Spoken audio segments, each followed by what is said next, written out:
Ating pinakahuling satellite image kung saan ang southwest monsoon o habagat patuloy pa rin yung kanyang epekto sa may central, southern Luzon at kanlurang bahagi ng Visayas at Mindanao. Inaasahan nga natin dahil sa southwest monsoon yung maulap na papawirin at mga kalat-kalat na pag-ulan, pagkidlat at pagkulog, partikular na nga sa Metro Manila, sa may Calabarzon, sa may Soc-Sargen, sa may Pangasinan, Zambales, Bataan, Occidental Mindoro, pati na rin sa may lugar ng Palawan. Kayo ating mga kababayan, lalo na yung mga inuulan ng mga nakaraang araw pa ay pinag-iingat sa mga banta ng pagbaha o hindi kaya pagguho ng lupa.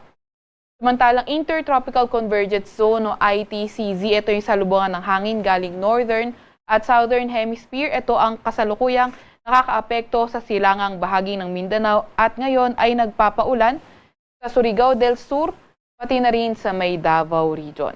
Para naman sa lagay ng panahon ng Metro Manila at nalalabing bahagi ng ating bansa, inaasahan nga natin yung mas magandang panahon, bagyang maulap hanggang sa maulap na papawirin at mga tsansa ng mga localized thunderstorms.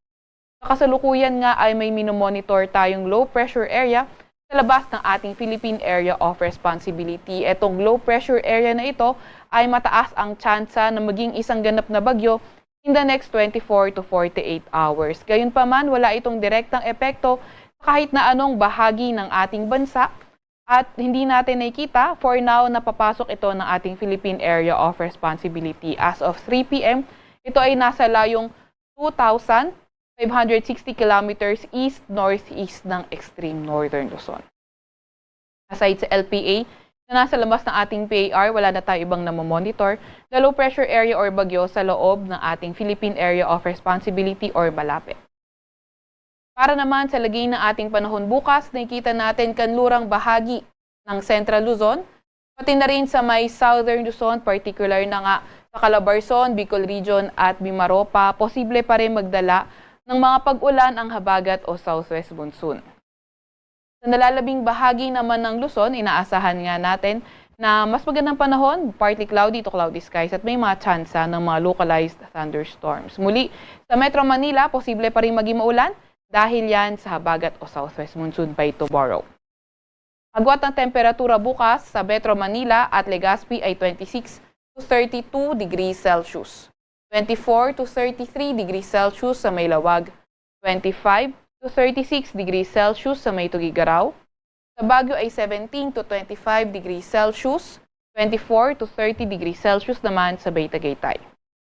Agwat ng temperatura bukas sa may Puerto Princesa ay 25 to 30 degrees Celsius, ganon din naman sa may Kalayaan Islands.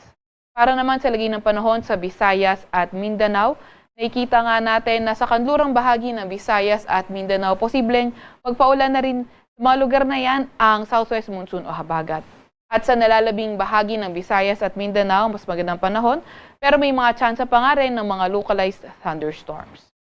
Agwat ang temperatura bukas sa Iloilo ay 26 to 31 degrees Celsius, 25 to 31 degrees Celsius sa may Cebu, 26 to 32 degrees Celsius sa may Tacloban, 24 to 33 degrees Celsius sa may Davao, pati na rin sa may Zamboanga, at 24 to 32 degrees Celsius naman sa may Cagayan de Oro.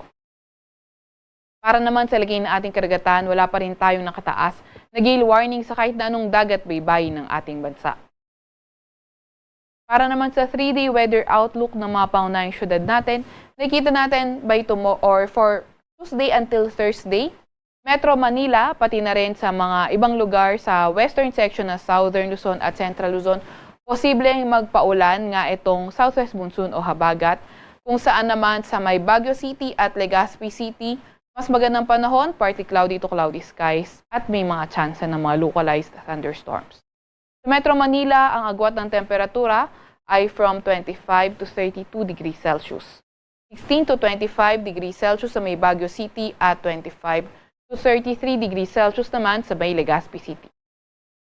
Para naman sa mga pangunahing syudad sa Visayas, nakikita natin na yung pagbuti nga ng panahon sa malaking bahagi ng Visayas from Tuesday until Thursday. Agwat ang temperatura sa Metro Cebu ay 24 to 32 degrees Celsius, 25 to 33 degrees Celsius naman sa Iloilo City at 25 to 33 degrees Celsius sa may Tacloban City. Para naman sa mga pangunahing syudad, sa Mindanao area, sa Davao City, Cagayan de Oro at Zamboanga City, Tuesday until Thursday, bahagyang maulap hanggang sa maulap na papawirin at mga pulupulong pag-ulan, pagkidlat at pagkulog yung ating inaasahan. Subalit kapag mas bumaba nga yung areas na affected ng southwest monsoon, ay posible maging maulan western section ng Mindanao. Agwat ng temperatura sa Metro Davao Tuesday until Thursday ay 24 to 33 degrees Celsius. 24 to 32 degrees Celsius sa may Cagayan de Oro at 24 to 33 degrees Celsius naman sa may Zamboanga City. Sa Kalakhang, Maynila, ang araw ay lulubog ng 6:28 ng gabi at sisikat bukas ng 5:29 ng umaga.